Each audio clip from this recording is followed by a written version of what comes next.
Is this thing on? Welcome back to Big Mouth, and fancy seeing you here in June. I'm very welcome, my friends, and especially my enemies. Come in, sit down, no touching. I don't do the touching. Welcome back to Big Mouth. You can keep this conversation going over on my Instagram, which is Big Mouth, and my Twitter at Movies TV Mad. Now, I've just been looking back, rereading Ben Fritz' Snyder Cut article. Now, at the time when I read this article, to me it just felt like a hit piece. It's something to me that Kevin Sugihara instigated. This was at a time really when none of the actors, Zack himself, wasn't really talking about this. He would be liking posts on Vero, but he wasn't doing what he's doing now. He wasn't blatantly coming out talking about it. It was too soon. He wasn't allowed. It was very problematic. Warner Brothers didn't even know what direction the DC world of movies was going to go in. It was very raw back then. So Ben Fritz did this article. As I said, as soon as I read it, I alleged it as a hit piece. Alleged it. I didn't know. I don't have any proof of that still. But for me, this is something that Sugihara tried to do. To spin the situation. Because we were making such a noise. He got so afraid for his job. We were so close to the truth. It was unbelievable. And Sugihara was getting nervous.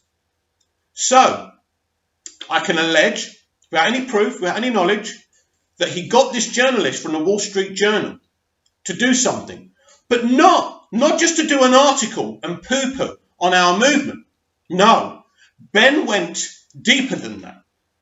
He spoke to people like Dave Pina, like Zodwriter, like Chris Wong Svensson from the Ping Pong Flicks.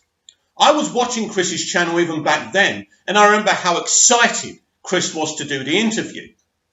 But it became very apparent as we read the interview that people's dialogue was being cut out, mixed about, and made to look like, well, let's just say, they weren't made to look very good. The whole point of this piece was to disenfranchise the movement. And the leaders of this movement certainly were Dave Pina, Chris Wong Svensson, Zodwriter. People were taking notice of these guys. And that wasn't allowed. Because once you start knocking on the door of power, they have the power to get to you. Now, I'm going to read out this article. Now, I remember reading it out on here to you, my subscribers. It's on my homepage sometime. And I'm sure you'll back me up in saying, I saw it as a hit piece. That was my opinion, not my facts. I believed it was a hit piece. But I also kind of felt a bit disjointed. I felt like a lot of you felt at the time. Is there any point in going on?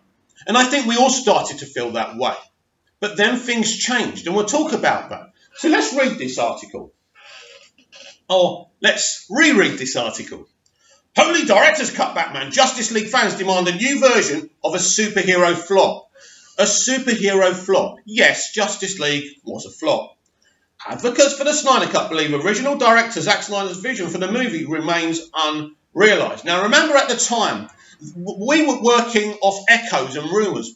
We knew that Zack filmed his own version of the film. We didn't know if there was an edit, if there was effects, if there was music, but we knew he filmed it. We saw him in London thanking everyone with that awesome video with the actors are larking about and Zack sliding on the floor. We knew he completed his version. He shot a film.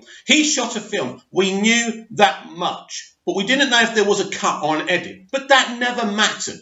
Because the Snyder Cut wasn't about pushing the cut.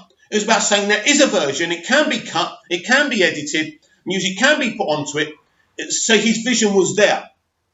But this article tried to say the opposite.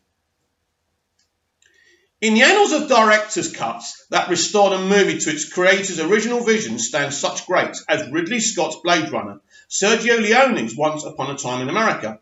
Now, some fans are pushing for Zack Snyder's Justice League to join those ranks. Even though no such version may exist. Now, I don't know how much research Ben did about this. Because we don't know if Ben was doing something out of journalistic curiosity, or if he was told by Kevin Sugihara to do this piece. So we would look like a bunch of nutters with nothing behind us and no truth behind us. So basically, this article was to make us look like lunatics, right? Devotees have grown especially hopeful about the prospect of Snyder Cut news with Thursday's start of Comic-Con in San Diego. Oh yes, we all remember that. Where studios frequently make big announcements to gathered pop culture fanatics. Never mind that, Justice League fizzled at the box office last November and helped drive Time Warner Inc.'s Warner Brothers to replace the executive team that oversees its DC Comics superhero on the big screen. Or that Zack Snyder's prior superhero opus, Batman v Superman Dawn of Justice, scored 27% on Rotten Tomatoes. It was called god-awful by the New York Magazine, one of the most assaultive movies ever made by the Wall Street Journal. Guess where this article was from?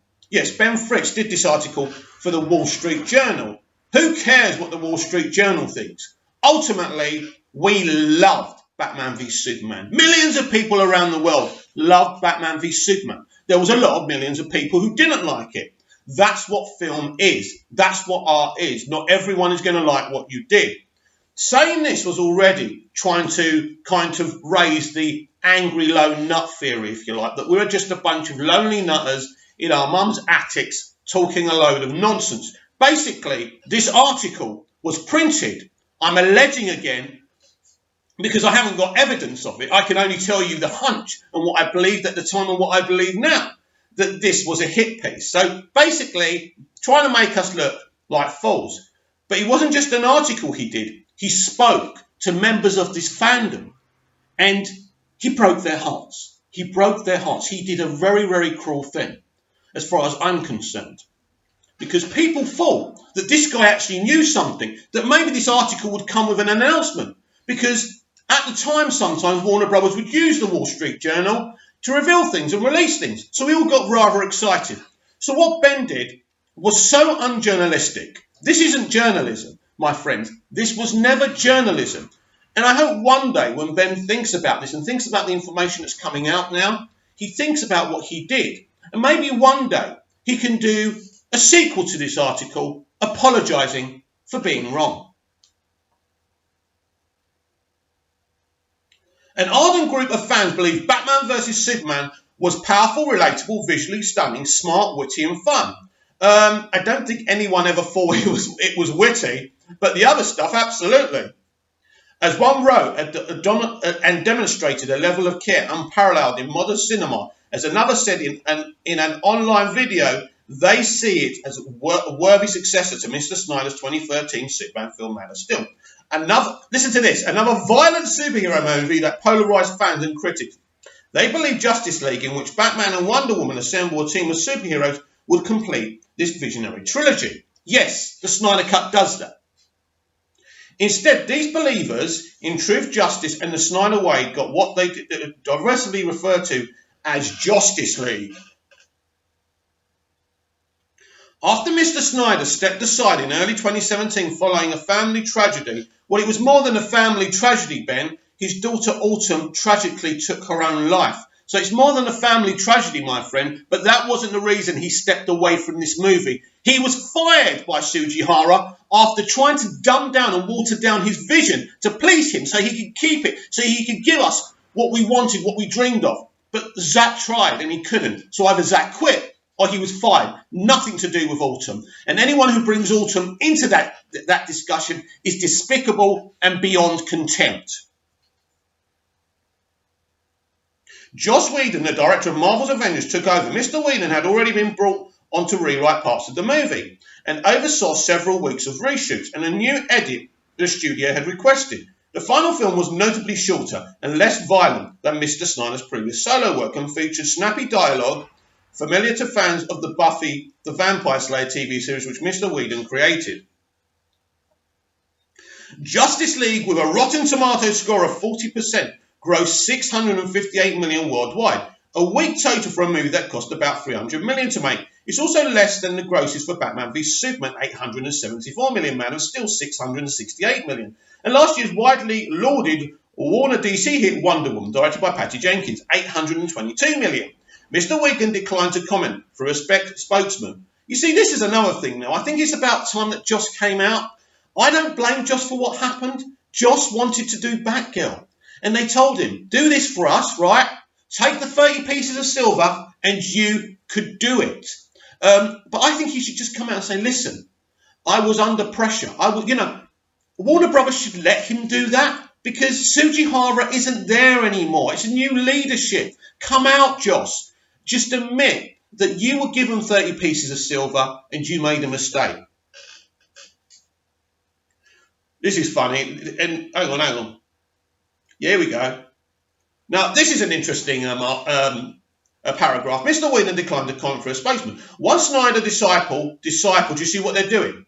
Or what he's doing? Recently tweeted an altered version of a painting of Jesus giving his sermon on the Mount, replacing the Son of God with the director holding a Justice League Snyder Cut DVD. Mr. Snyder himself has teased fans in recent months by posting behind-the-scenes photos. Also, he was doing it still back then, from Justice League online, driving feverish attempts to interpret what signal he might be sending. Now, this was an interesting time because he was showing stuff I suppose we really knew about. So after the Fritz piece, he started posting stuff that shocked us. And he started amping our excitement up. And it made us fight for this cunt even more. And when I finish this, I'm really going to talk about how Ben actually helped the movement. Oh, stay with me. A spokeswoman said Mr. Snyder wouldn't discuss the director's cut. Mr. Snyder never watched a version of Justice League released in theatres, she said. Diogo Moreira, a retail sales worker in Rio de Janeiro, is one of the fans who have rallied behind the motto released, the Snyder Cut. Since late last year, they have organised campaigns on social media, produced online videos and bombarded Warner Bros. Executives with emails asking the studio to complete and distribute on the Blu-ray version of Justice League that matches Mr. Snyder's vision, before Mr. Whedon got involved. Mr. Moreira, who bought tickets for 5 different Justice League theatre screenings before the film was even released, described watching them as the 5 stages of grief. I couldn't agree more. After AT&T Inc. completed its purchase of Time Warner last month, one fan message released the Snyder Cut to the telecom's customer service account on Twitter. He then posted a screenshot of the response from AT&T Care. We're constantly improving our services. Please keep checking back for an update on the release of the Snyder Cut. An AT&T spokesman declined to comment. We now know, basically, those phone calls that were being made, they're told not to be controversial and to keep the customer happy. We know that. But it was a bit of excitement at the time. That's all we were getting. A petition on Change.org calling on the studio to make a complete Snyder Cut has more than 178,000 signatures. We want future films of the franchise to keep the same artistic integrity of previous works, said Fiona Zheng, a medical clinic manager in Harbin, China, who runs the website for snydercut.com. In an email, not like the theatrical Justice League, which was downgraded to a mediocre action comedy representing the antithesis of everything we cherish. Typically, director's cuts come when a filmmaker's original intention was distorted by studio interference. In his reworked version of Blade Runner, Mr. Scott eliminated a voiceover imposed by producers for the 1982 theatrical release.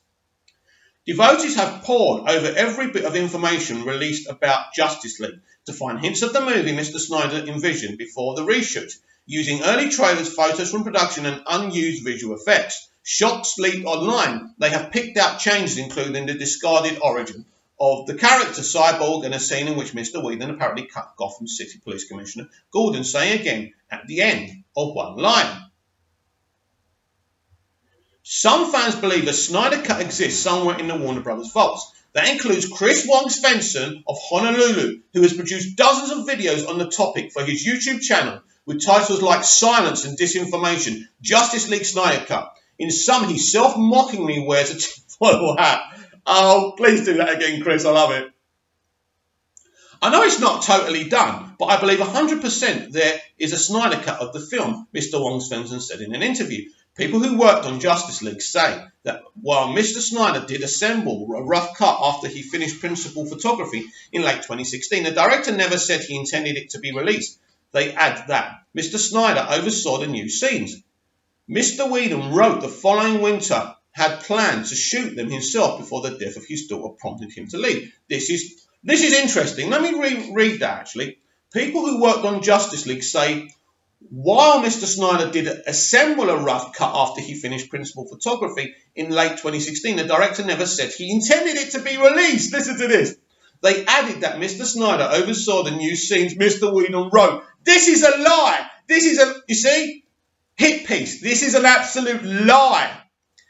Wrote the following winter and had planned to shoot them himself before the death of his daughter prompted him to leave. Hang on a minute. So Zack Snyder was going to shoot scenes that Whedon wrote? Of course he wasn't, because he was never there. He never oversaw anything. This is the first blatant lie we know about. This is why rereading this now is very interesting. Who are these people who won't stop talking about the magical Snyder Cut doesn't exist, lamented one person close to the film. As Comic-Con approaches, some Snyder Cut supporters say they are more energised than ever. We are personally prepared for a long drawn-out campaign, said Ms. Zen. Mr. Wong's fans and enthusiasm is beginning to flag, however. I think people will start losing hope if nothing is said by Comic-Con, he said. Well, no, in Chris's defence, he was just saying people would feel underwhelmed and deflated because no announcement came. But I think, as we've seen, we would pick up the fight again. But I think Chris was right, and he would again. He's misrepresenting Chris's words. Chris wasn't losing hope. He was just saying people may lose hope if we don't hear anything in that certain Comic-Con. He may end up with grim news for his YouTube subscribers. Warner Brothers has a huge presentation planned for Comic-Con Saturday to promote upcoming superhero movies, including Aquaman and Shazam. The studio isn't planning to mention a Snyder Cut or to release any alternate versions of Justice League, a senior executive confirmed, which we now know. At least there's a little bit of truth in this article, right? And that, my friends, was Ben Fritz's article about the Snyder Cut. You see what happens when you pose a threat to power. Because we were the pushers of truth. We knew what was happening. We knew that Zack has shot his movie. Forget the cut thing. Forget the cut. He shot a movie that could easily be put together by him. We know what a quick worker and an editor Zack is. That's why I call him a modern-day George Lucas. Because George Lucas, basically, his films are all in cuts. And this is how Zack works as well. So it was all filmed. Zack could have cut it together at any time. No, the rough cut wasn't for theatrical release. But he shot all the scenes and he has now put it together into a cut fit to be released.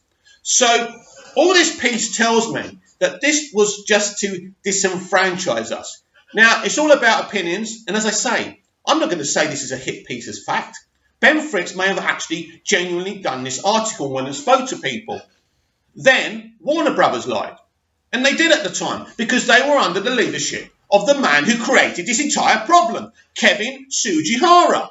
He was the one who sacked Snyder, or forced him out, who brought Whedon in and spread the lie that Zack was fine with this, that Joss was just going to rewrite a bit and shoot a bit, and it was still going to be Zack's movie, and it was going to be faithful to what Zack wanted, and Zack just moved away because of Autumn's suicide. None of that was true. Lies upon lies upon lies upon lies, and it's all coming out. But I want to thank you, Ben. I want to thank you and Mr. Sugihara, because what you did eventually, you got Zack to really take the fight to you by releasing and talking about stuff we didn't know, about utilising the fans fighting for this cut.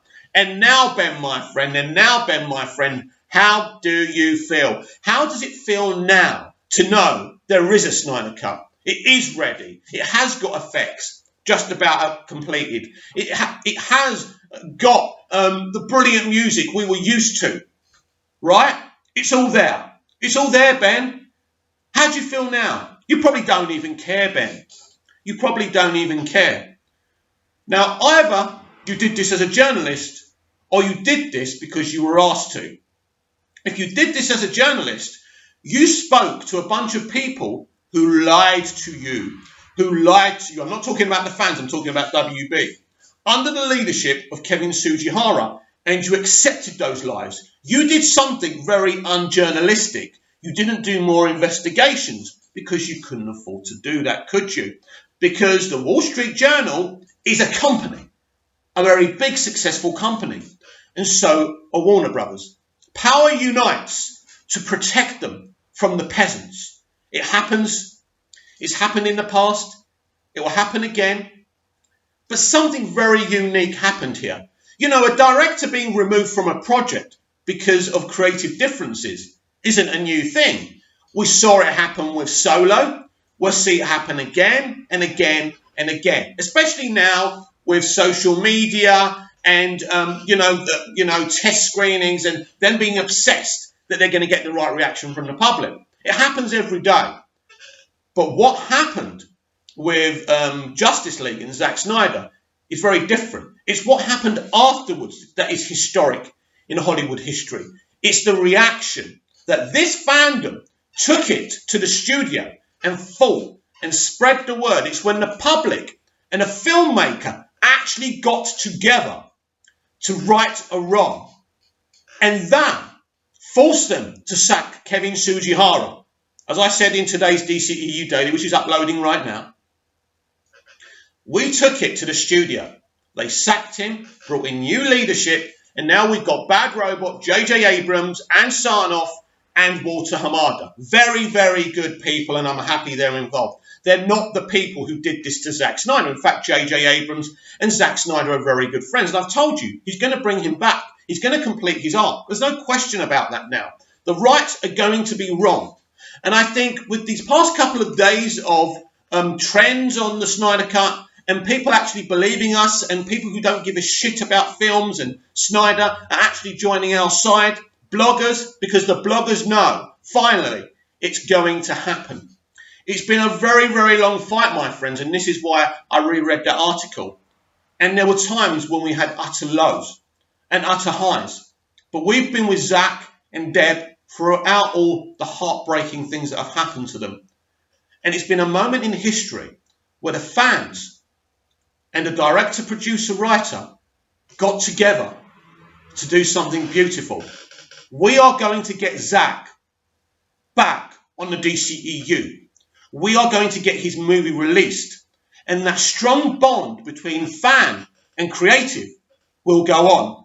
This is something that will never happen again in the history of film. But I think creatives will look at it and look at what a humble man Zack Snyder is and how we love him for his art, but for the kind of man he is, for the kind of woman that Deb is, for the kind of marriage that they have. Because if they weren't a united couple, no way could you go on with your daughter taking her own life. If one of my nieces took their own lives, I don't know how I'll go again. I respect them for that so much. But Zach, Deb, we've got you. We've always had you and you've had us. We are united. You know we're not toxic fans. We know that we respect and admire you and we are passionate about storytelling and escapism. And what you created, Zach, was something truly special. Something so remarkable that we took the fight because you inspired us. And we're always going to love you for that. It's been a long journey, a long fight, but finally, I think we're nearly there.